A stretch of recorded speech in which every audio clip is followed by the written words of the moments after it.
Hello everybody, welcome in the world of यथार्थ आयुर्वेदा.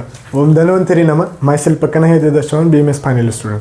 तर तुमच्यासमोर मी आज घेऊन आलो आहे ते म्हणजे रचना शरीरचा फर्स्ट चॅप्टर आणि ते म्हणजे शरीर उपकरणे शरीर. तर आता हे व्हिडिओ स्टार्ट करण्यासाठी तुम्हाला मला काही इम्पॉर्टंट टिप्स देऊ वाटतात, जसे की हे व्हिडिओ शेवटपर्यंत नक्की बघा आणि यामध्ये मी खूप सारे कन्सेप्ट्स सांगणार आहेत. आता हे बघा मित्रांनो, इथे तुम्हाला 11th 12th सारखं नीटचं सिलेबस नसते. इथे तुम्हाला जे आहे ते BMSची जर्नी स्टार्ट झालेली आहे.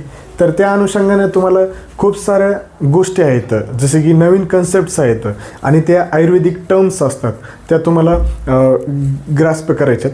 आणि तशा पद्धतीने मी तुम्हाला सर्व कन्सेप्ट्स हे क्लिअर करण्याचा प्रयत्न करेल आणि सर्व तुमच्या मनामध्ये उतरण्याचा प्रयत्न करेल. तर हे व्हिडिओ शेवटपर्यंत नक्की बघा. आणि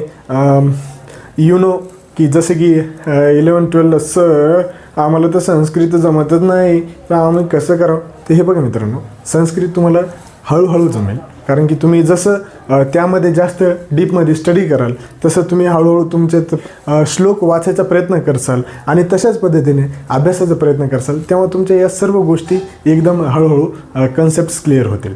तर तशा पद्धतीने अभ्यास करा. आणि चला आता आपण वळूया आपल्या चॅप्टरकडे, ते म्हणजे शरीर उपकरणे शरीर.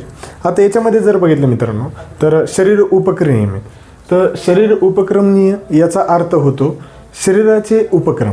आता शरीराचे उपक्रम कसे सर, की शरीराची जे लहानपणापासून वाढ होत असते, शरीरामध्ये जे क्षय पावत असते, शरीरांचा जे संशयात्मक, जे शास्त्राद्वारे विश्लेषणात्मक अभ्यास करणे म्हणजेच शरीर उपक्रमणीय होय. तर अशा पद्धतीने ही डेफिनेशन होती. ती डेफिनेशन मी सांगण्याचा प्रयत्न केलेला आहे. आता तुमच्या NCISMमध्ये जर बघितलं तर NCISMने काही पॉईंट्स सांगितलेले, तर त्या पॉईंटनुसार आपण शिकवण्याचा प्रयत्न करू. तर त्यामधला फर्स्ट पॉईंट आहे ते म्हणजे शरीराची उत्पत्ती.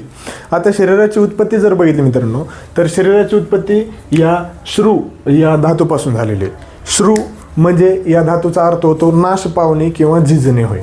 आता झिजणे यालाच आपण नाश पावणे असे म्हणतो आणि या धातूपासून, श्रू या धातूपासून शरीराची उत्पत्ती झालेली, अशा पद्धतीने हा कन्सेप्ट होता. आता त्याच्यानंतर नेक्स्ट NCISMचा पॉईंट आहे ते म्हणजे शरीराची डेफिनेशन.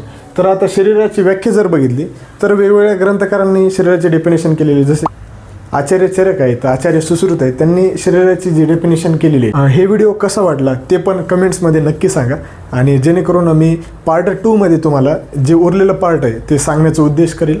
आणि हे व्हिडिओ आवर्जून तुम्हाला जर समजा आवडला असेल, नक्कीच हृदयाला आवडला असेल, तर नक्कीच लाईक करा, शेअर करा, सबस्क्राईब करायचं विसरू नका.